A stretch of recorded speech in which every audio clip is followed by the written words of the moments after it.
Welcome to Beyond the Pod, presented by SodaStick.com. Brunette, he moves, Brunette back in, he scores! Minnesota has upset the Colorado Avalanche! Andrew Brunette, the game-winning goal!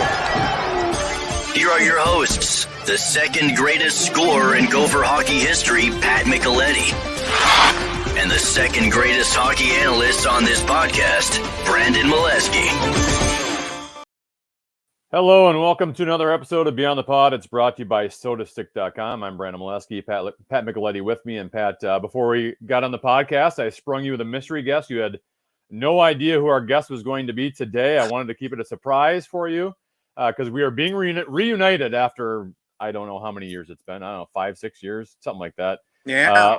Our former Beyond the Pond co-host, Nate Miller, former Golden Gopher as well, joins us. Nate, it's great to see you. It's been a long time. Great seeing you guys. Thanks for asking me to come on. It's been too long. It's crazy. It has been.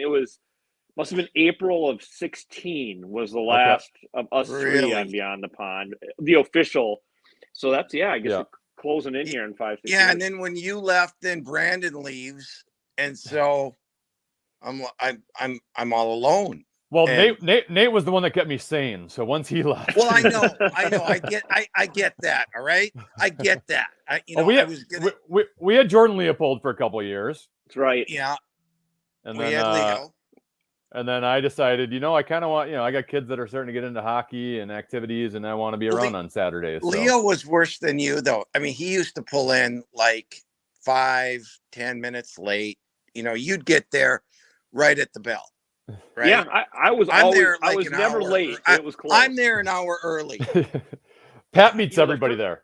The first year we did it, I would get there like an hour to 2 hours early. And then, I don't know, complacency set in, and pretty soon it was on time I was never late, but I would cut it close. I'd be moving down 394 some days. So tell us what you've been up to, because I know you moved to California. I believe you're back in Minnesota now. Yep. What's the family situation? Where you living? What are you doing for work? What's going on? Okay, well, we moved back in 2018. Okay. My wife had done a fellowship out at UCLA, and then we came back, and she now works at Park Nicollet, not far from the studio there, actually. Well, you guys aren't in studio now, but the K-Fan studios. And, we moved back to Plymouth, where we were, different place. And we had our third child, a girl, in September of 18. I actually stayed home with her. She was my wife started her practice, and I did the stay-at-home dad thing. Great. Glad I did it. Could never do it again. It was about a year of us full time, and then whenever one of the older boys was sick. So it was great, but it was a situation. And just as I was starting to kind of look around and interview, COVID hit. So then I had 3 kids at home. My wife's world really didn't change at all. And so I had 3 at home for quite some time there. Wow. But now God bless you. It was a stretch. It was a stretch. It was a lot of moments of just being like, just the one-on-one with the daughter, and then winter. And one day I went to the Mall of America and just walked around the mall with her in a stroller, just because I had to get out and do something. And it was awful out. Yes. And I just walked around and around and around. I didn't buy anything. I just walked around the Mall of America, and I was like, if you'd have asked me, I don't know how old I was in 42, 43, if that's what I thought my life would be, was not exactly where it was at. But remember when you were a movie star back in the day, and now you're just staying at home with the kids? Yeah. Exactly. It's a long way from Hollywood, I can tell you that much. But no, we're and now we actually moved last summer again to Medina, so just west, still in the Wayzata school district, so to speak. And we've my oldest is 9, Alex, and then Oscar is 6. He'll be 7 on Valentine's Day, and then Sully, girl, is 3, almost 3.5. And the oldest boy is traveling squirt hockey. Oscar's an intermediate mite, and I'm at the rink every single day. So you're coaching? Oh my! I am coaching. I am technically the co-head coach of the B1 team, Squirts in Wayzata, and then assistant to Chris Harrington, John Harrington's son. Yeah. So small world. We actually, speaking of the movie, we had Oscar, my middle, and Harry's oldest, Mac, are on the same team, and just before Christmas, John was in town, so all three of us were out in the ice coaching together. So that was kind of a fun deal we did late last year. Wow. How do you enjoy coaching? You don't seem like the kind of coach that huffs and puffs and gets too upset about anything. I don't. I enjoy it. I've embraced it a little bit more, and that's added to my enjoyment, if that makes sense. When I was a little reluctant when I started. I didn't want to be the guy that was, I played hockey, so my kid has to, or I know everything because I played college hockey, or I played in the minor league, so I know more than you. So I was very almost standoffish. I almost approached it like I did Beyond the Pond. I'd get there right at time, throw his skates on, I'd head out there. I was lucky. We just got matched up. He would have been in first grade at the time with a guy named Lawrence Nicolette, who's a Canadian guy who ended up settling here, married a girl from Minnesota. And we have kids. He has 3 boys that are his youngest 2 are my oldest 2, same age. And we just had happened to meet. And he said he'd played in the NHL for a handful of teams, but a very level-headed hockey guy. And he said, "Hey, just sign up to coach. Be out there as much as you want or not, or whatever you want to do." And I found that after about a year of kind of hanging in the weeds, that the more I got into it and planned a little bit, the more I enjoyed it. It went better, and it really is fun to share, what I've learned or what I know or can give to the kids. It's crazy the number of kids we have out here. I mean, on the squirts, I think we had 150 kids try out. Mites, we have, Wow.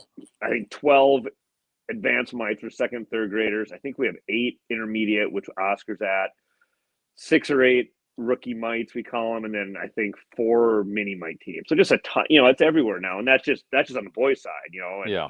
the girls is equally close to equal numbers. I mean, there's a lot of kids. So, but it is a lot of fun. I try to keep very even keel. I'm not one that's going to yell at refs or anything like that, but you do, as it elevates a little bit, you do find yourself getting a little more into it. And last night we played a fellow Wayzata B1 team for the first time. So now it's all kids and have coached or played against and know. And Sure. You find yourself getting a little more excited for the games, which is fun. But it is it's changed so much. I can't believe the number of this options kids have, the amount of time and money people put in.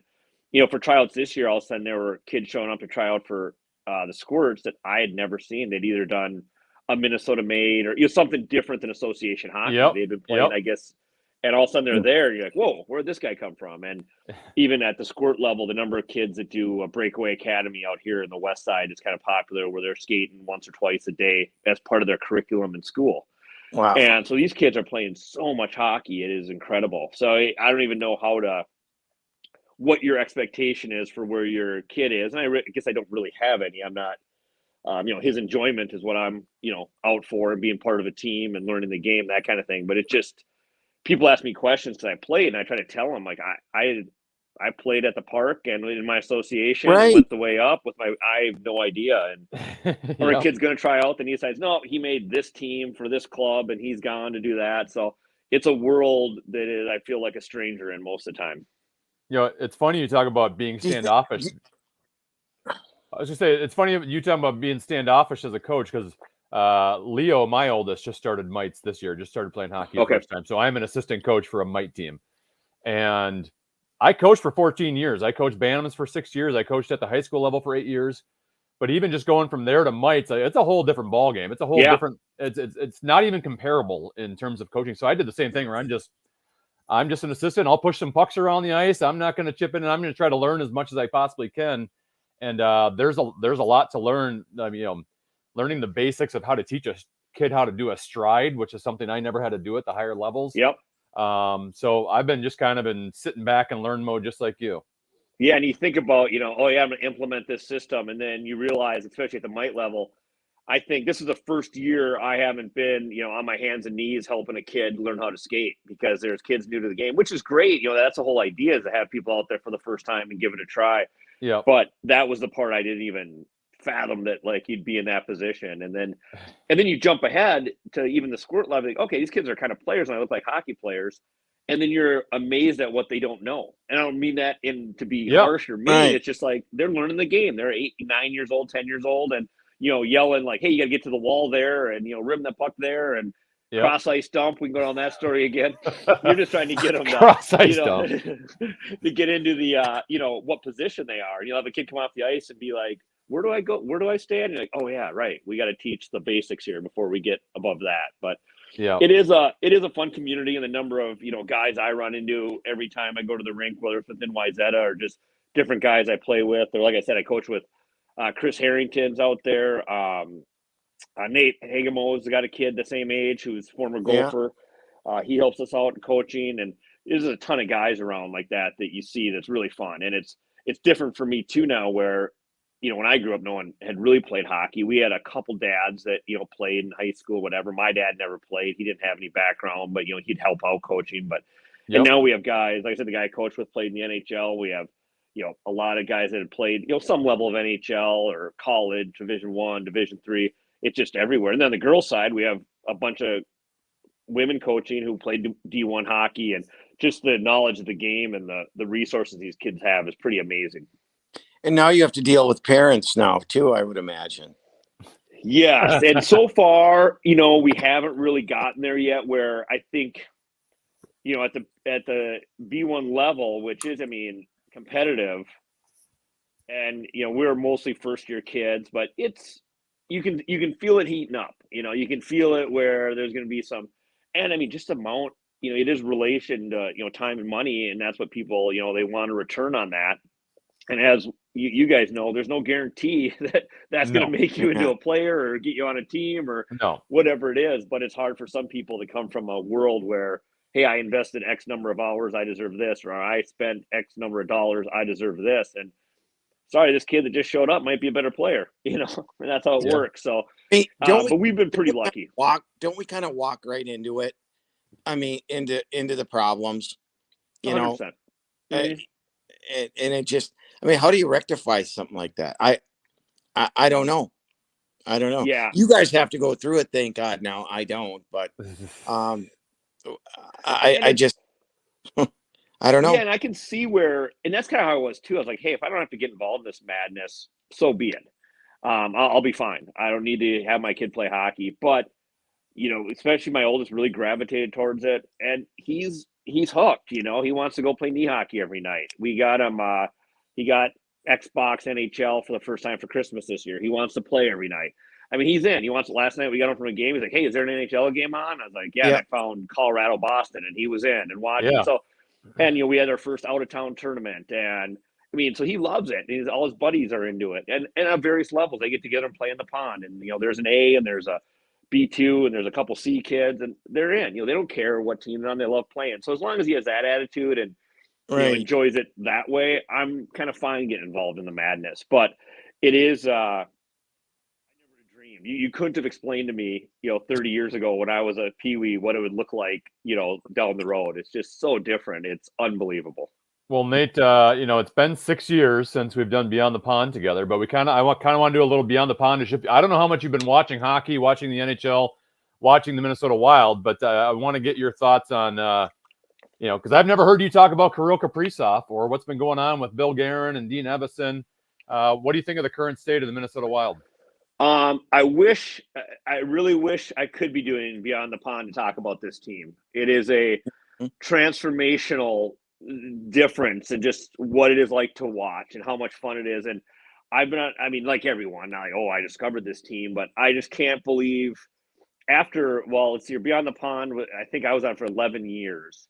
And man, some of those early days watching that team, and it was just painful. And again, I think Lemaire had to do what he had to do back then. We don't need to go back down that road, but I would just watch it and be like, this is so boring. Just at some point, about 2 or 3 years, at least we got a DVR so I could just kind of fast forward through the games and get the gist of it. And we lost 2-1. We won 2-1. But this team has been just, and again, because of my kids and the age they're at, and kind of seeing the fandom through their eyes, we are a little more into it, and it's been great. What a fun, just balanced team, and even guys like, Ryan Hartman. When we first got here, I was like, "What's this guy gonna do?" And now you're like, wow, this guy's a player. Like, he can do a little bit of everything. And it's been a lot of fun and just completely different. And the compete level too, of just where this team is never done. You kind of believe they're going to stay in it. And then the games that have happened this year, I never thought we'd get to this level where last game they played, not Chicago. Montreal. Yeah. And they went home with Chicago. Montreal, Montreal's not a very good team. Let's see what we do with them. 4-1 before you know it. You're like, they're doing what they should do to that level team, which sounds weird being that they played for the Cup last year, but the way they are this year, and handling it that way, and then the first game with Chicago taking care of it. Then like, sleepwalking a little bit to start off against Chicago, and then like, better get serious, win in overtime. It's been mind blowing to watch. So a lot of fun, and this is kind of the the kind of team you always want to talk about and analyze, and you guys know more than anyone, to take calls after a game has to be a little more fun than how it used to be. Like, all we need is two top line centers and maybe this player, that player. Yeah. Even that talk's kind of gone away, hasn't it? I mean, as far as the top line center thing, I mean, no one would turn someone away, but it isn't quite the need that it feels like it was 4 months ago. And what Guerin's done has been amazing and really impressive. I mean, he's really changed just about everything, right? Except for the coach, who he probably wanted to change and then said, well, let me watch him. It's like, wait a second, this guy, my guy, this is my guy. Like, this guy knows this guy reaches these guys. And I kind of like, from what I gather, their approach is, pretty straightforward, no BS, and, play the hot hand when needed. Luckily, they have some hot hands that can change a game around too, but not even necessarily those guys. And I've just been, I listened to Guerin on I'll call it a rival podcast, that I'm actually not even a fan of, but I wanted to hear him in a long form. And I really, his approach is just he really is kind of that perfect fit of the authority, yet can still relate because he hasn't been out of the game that long. So kind of gets where they're coming from and what it's like to be a player. And I didn't realize what a roller coaster career he had, where, kind of a top prospect guy, cut from an Olympic team, then, kind of big time player, to a guy that held out, to a guy that got traded, So he's kind of been through every side of it and kind of gets the whole picture of it, which is, I didn't appreciate till I heard him talk about it. So he's been, I think, really impressive and just kind of knows what the team needs and who to kind of lean on and the people he's brought in around him. Yeah. I mean, isn't that kind of amazing, where most people, the last thing you want to do is have a guy that theoretically could do your job right next to you, breathing down your neck. And he's willing to say, hey, come on in, tell me what you think. We can argue, but we'll come to a agreement at some point. And I've just loved everything about it. So it's a fun team, and, really with everything else going on, like, thank God for the distraction. Like, it's been a fun team to be able to get behind. And bringing it back to the youth hockey, think about it when you were doing Beyond the Pond with us, and, we knew the teams that they had. And, as kids, and your kids can, both of you guys, to be able to watch a Kirill Kaprizov, right? And then you want to go out and try to emulate what he does. I mean, that's what we did as kids, didn't we? I mean, I know, Brandon, you look for that, stay-at-home defenseman type, but Nate Scott and I tried to Stevens, be like Guy Lafleur and all the great ones, right? But Nate and I unfortunately had the North Stars leave during our prime of our childhood. But true. Which is, I still fall into that category of the scarred fan who never could really quite get into the Wild because I was a North Stars guy, and I wasn't even living here in 03, so I didn't see that run. So that's where So this is the team that might finally turn me into a full-fledged fan. Yeah. Go ahead, Mick. Sorry. I think it's great what they've done, and like you said, surrounding himself with really good hockey guys, and a guy like Modano who's won a cup, Guerin's won a couple cups, and that attitude just boom goes right down to that locker room, and it's been fun. Yeah, it's undeniable with his resume. It doesn't always translate just because, I guess maybe look no further than Wayne Gretzky to some level, who is, the greatest of all time. And, it didn't really work out as a coach or so much in that facet. We'll see how it works as a broadcaster and an intermission host. But Guerin, just listening to him talk and just kind of really understanding what it takes to win in different environments with different players and how the game really changed. When he started, it was still a pretty tough grind, cross-check guys in front of the net, chip it off the glass, get the puck in, forecheck, game, to this wide open. Yes, exactly. A game I can appreciate, but not fun to watch, to this, very skill-heavy. And to your point, Mick, it is amazing how, you talk to squirts and you think about, hey, we got to work on, edge work today. Yeah. Sounds boring, but there's like, hey, did you see Kirill Kaprizov do this and that? How can he do it? This is why. And then they're kind of like, oh yeah, all right, let's do some inside edge work and, do that. So it is funny how that translates, and you can kind of, because they want to be like him and skate like him. And you kind of think, this is how these are the steps you have to take to get to that level.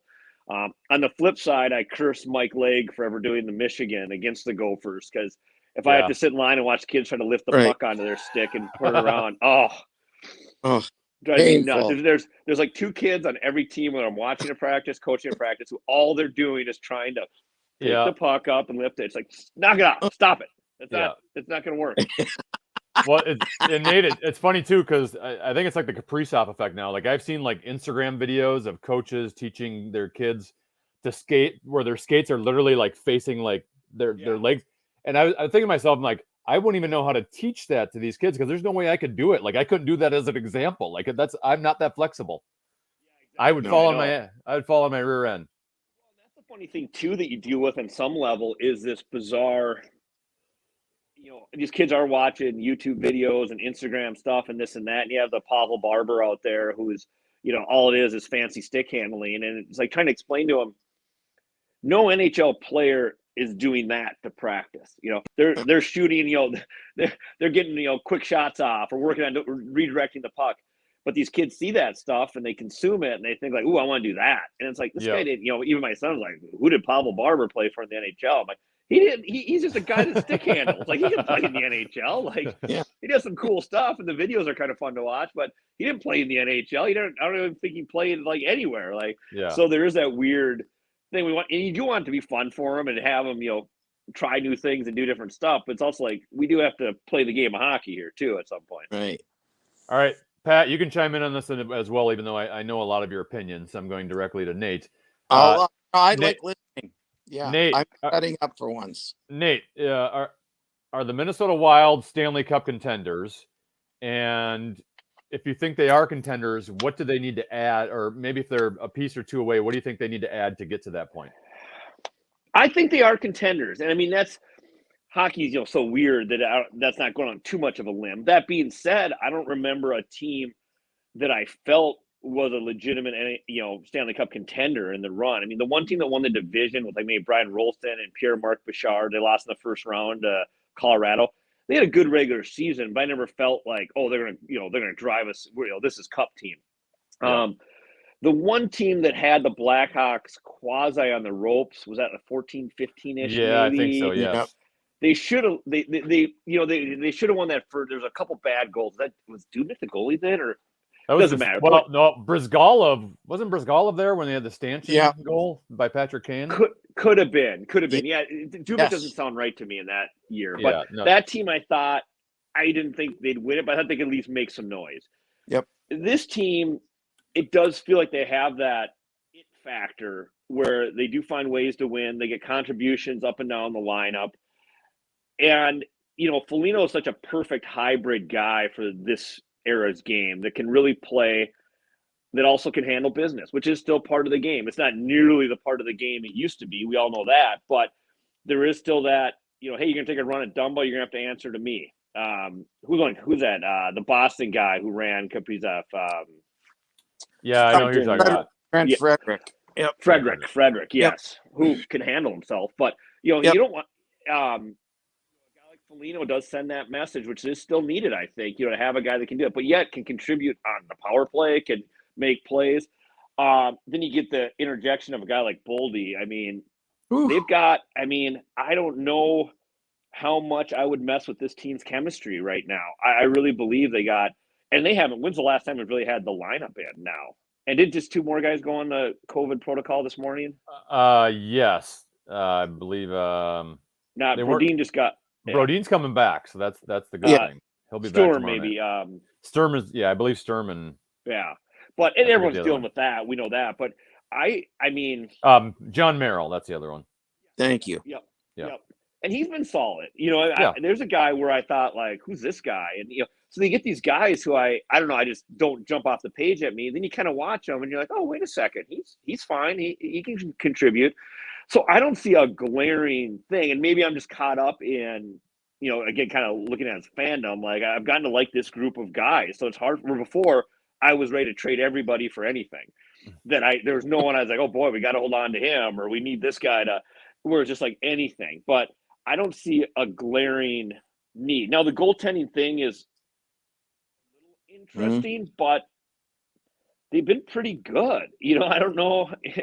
But can they what do you be guys great? think? Am I missing Can something? they be glaring great? need? That's the question. Can they be great? And you have to be great. And you need that. You need in those playoffs, you absolutely have to have that guy that's going to steal a game.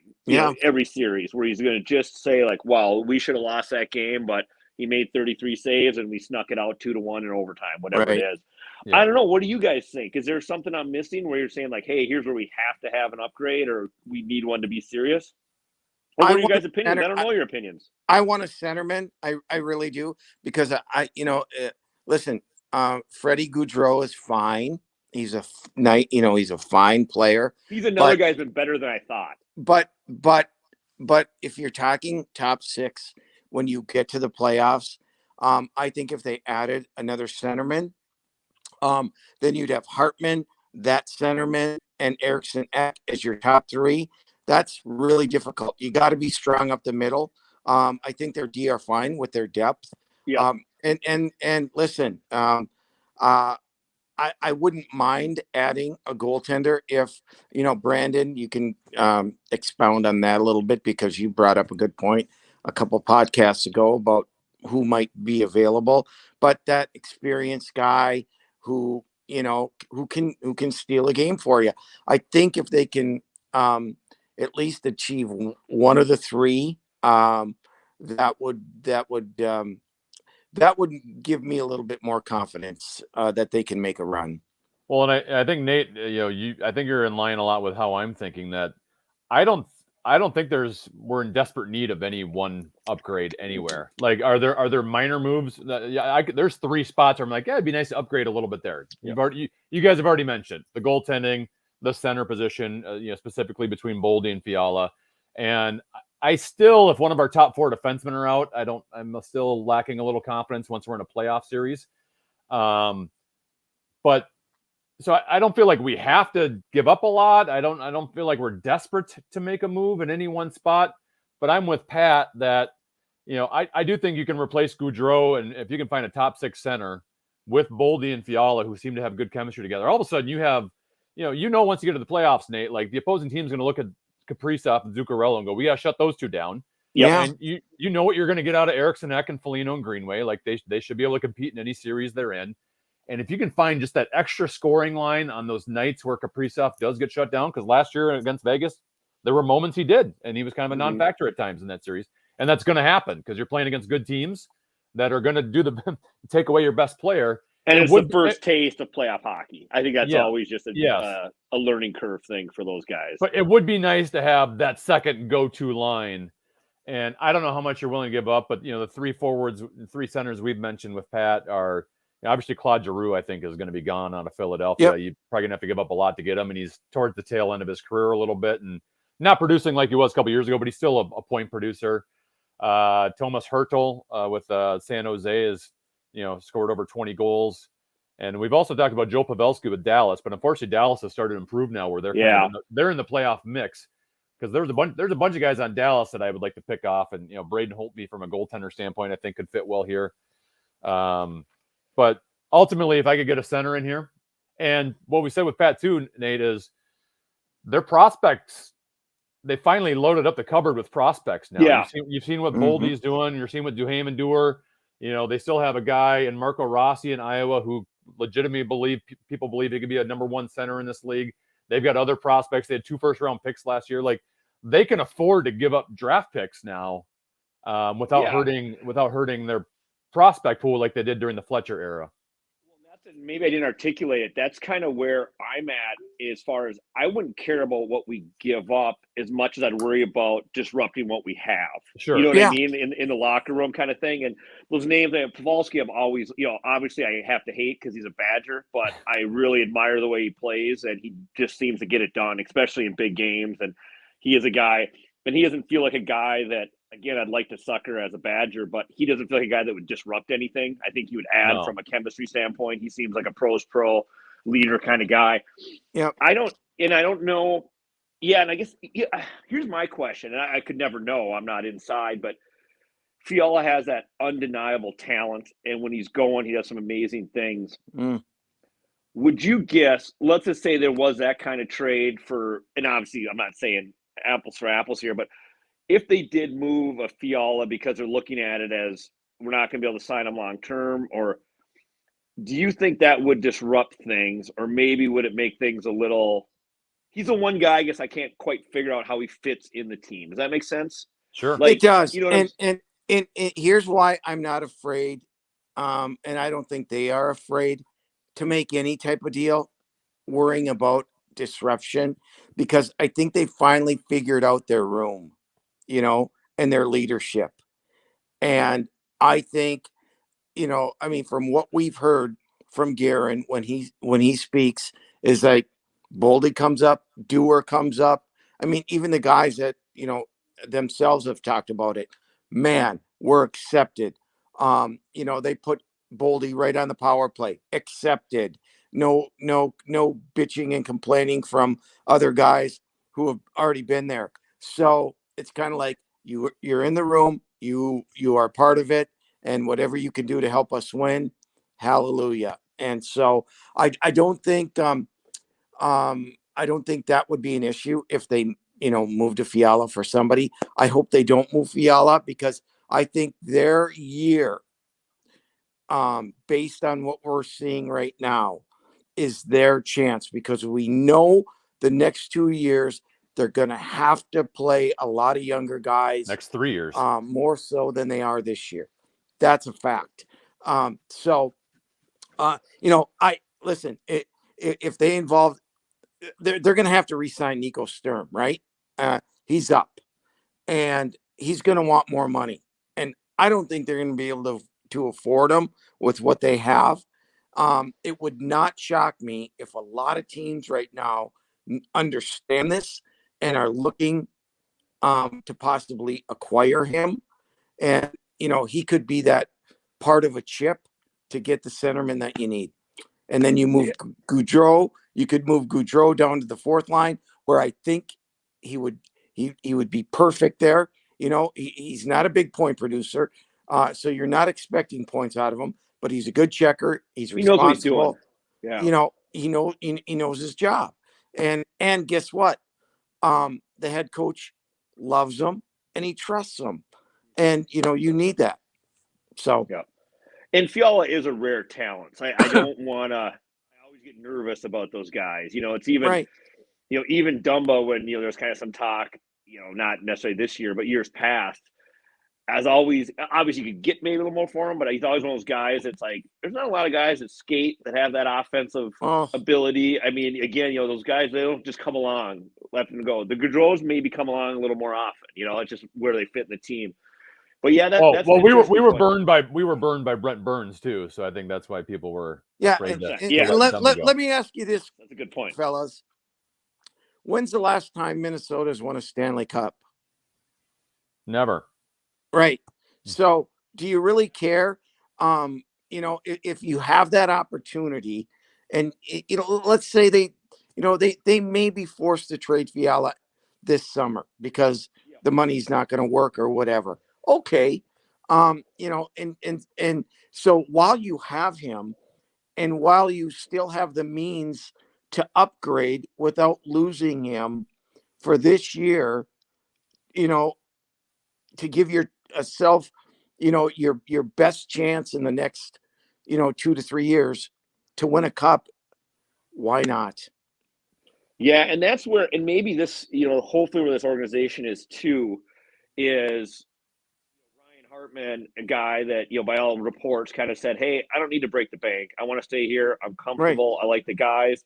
You kind of need some of that mojo to keep it together. I mean, look at what happened, 8-10 years ago. I don't think anyone done a bad move. You had to give crazy contracts that they probably knew were crazy contracts just to give some legitimacy to the franchise.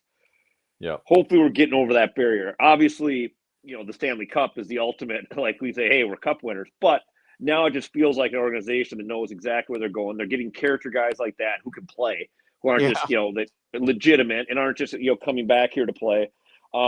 So maybe we get some of that with some guys that are willing to take a little bit less to hang around and make it work. But you're right. I think this window is maybe not huge. And I don't know, I liked what I saw of Rossi, and to the point, is he a guy that's going to give you an interjection down the stretch? It's hard. It's just like Kaprizov couldn't, he struggled in the playoffs, so it's probably not realistic to think he's that guy internally. So then maybe you do have to look externally to get something in here. And yeah, what that market is, who knows? I'd have to look deeper into what trades make sense or not. But again, I just really do feel like they've got rare is the right word, but just a really good mix right now. So I'm not too anxious to mess with it too much. Well, Nate, and my final point before we let you go, I know we're early on in Bill Guerin's tenure here, but for me, he's hit all the right buttons throughout, and I don't think he brings in somebody that's going to screw up the chemistry. I think he realizes how special the locker room is right now. Yep. And to Pat's point about replacing a Frederick Gaudreau, when we had the Martin Hansel thing a couple years ago, like bringing him in changed up the structure of your lines. Whereas if you bring in a top six center to replace Frederick Gaudreau and put between Fiala and Boldy, like you're not messing with the Eriksson Ek line, you're not going to mess with Kaprizov's line, you're not going to mess with your fourth line. So I really don't think from an on-ice chemistry thing, that's not going to break up anything. And like I said, like I don't think at this point, like Bill's made it pretty clear he wants certain guys in his locker room, and I don't think he would mess that up. And I think in that, again, I'm not a guy that says you have to have been a player to be a good GM or a coach or vice versa. But I do think he really hits on that stuff. And that's what was interesting in him talking to all the places he's been and why certain areas worked, why some didn't, even when he went to Pittsburgh. And it was almost like he could give it back to Sidney Crosby, where a lot of people couldn't because he's Sidney Crosby. And Guerin had that ability as a respected veteran. They could kind of go back and forth with him a little bit. They kind of level it off a bit. So I do really believe that he has his fingers on the pulse of that locker room as well as anybody could. And again, as we kind of started this conversation with, kind of understanding it, being able to relate, because he hasn't been on the game that long. And again, having a Madonna by his side, having ex-GMs by his side. I think he's I agree. I just don't know how a guy could have a better start to his tenure. Amazingly, you come back after 6 years and our chemistry is still the exact same. Wait, aren't you going to end this with him with what did we used to do? Stick tap. Stick tap? Well, I didn't think about it. Well, not stick tap, but didn't you have a like 5 questions for us? Well, I would always do quick shifts, but how about this? How about this? Next time, let's get Nate on again. We'll get him on in a month. We'll get him on in a month or two, and we'll do some quick shifts on the podcast. And then you guys will have to come up with your stick taps. We'll just like the old times. That'd be awesome. Real quick, did you see Hall's hit on McKinnon last night? Yeah. I've only seen the slow motion GIF version, and I haven't seen the other version, but I do want to see it. I thought it was completely clean. Yeah. I thought he was making a move on him. I thought Hall kept his shoulder down and he just caught him. It was a bad deal, and McKinnon doesn't get caught like that very often. But I didn't stay to see the end of the game if there was any retribution. But I thought it was a clean hit, and it was just bad timing, and his own stick hit him in the face. Yes, I saw that part of it. Yeah. And it probably could have been a lot worse too, right? A lot worse. When he went down, I thought this could be over, kind of thing, because he kind of went limp for a second, and then he regained. I don't know if he ever got back in the game or not. As of the end of the first, he did not. No. Okay. Hey, Nate, I hate to see that. Nate, by the way, Brandon and I still have our same cell numbers, so I don't know if you lost them or what, but the phone works both ways, Pat. Yeah, that's true. I think we both are guilty. Yeah. You used to call more often. I used to call you more often. That's true. I think what the problem is too is Through Twitter, I feel like I kind of am talking, even though I don't even I just read Twitter. I don't do a lot of tweeting, but between Alex and you, I just get a barrage of information from the Michelettis. Yeah. Or something goes viral, and like that St. Cloud State kid does the back to the Michigan thing goal, and who's on the call? Mick. So I feel like you're omnipresent in my life. So maybe that's it. But it could be better. All right, Nate. Yes. Really great to talk to you again. Great to see you. Great to see you. We'll chat with you again. We'll have you back on again. Anytime. Thank you guys so much. Appreciate it. Yep. All right. You bet. Take care. Nate Miller, former Golden Gopher, former Beyond the Pond co-host. Let me tell you quickly about sodastick.com. You can get your original Minnesota sports-inspired goods there. If you haven't seen this stuff yet, you got to check it out. All their apparel is screen printed here in Minnesota on super soft, super comfy shirts. You will love it, and we're going to hook you up with 15% off your next order. So use the code KFAN for 15% off. That is sodastick.com, original Minnesota sports-inspired goods. Use the code KFAN for 15% off. Unfortunately, Pat, we went so long with Nate, I don't really have a lot of time to go one-on-one with you. You know what, Brandon? That brightened my day. I mean, yeah. It was really funny about, 2-3 weeks ago, I was thinking about Nate and what he's up to, and what a great guy, what a great broadcast partner he was, and great to see him. I'm gonna have to track down Jordan Leopold too, so we can reunite. Yeah, we got to get Leo on. We got to get Leo on. All right, Pat. We'll talk to you next week. Thanks, Brandon. Take care. All right, he's Pat Micheletti. I'm Brandon Mileski. This has been another episode of Beyond the Pod. Thank you so much to sodastick.com for bringing us to you. If you would like to watch this podcast, you can watch it on the KFN YouTube channel. If you are watching it, you can listen to the podcast on the iHeartRadio app or wherever you get your podcast. Thanks so much for listening. We'll talk to you next week.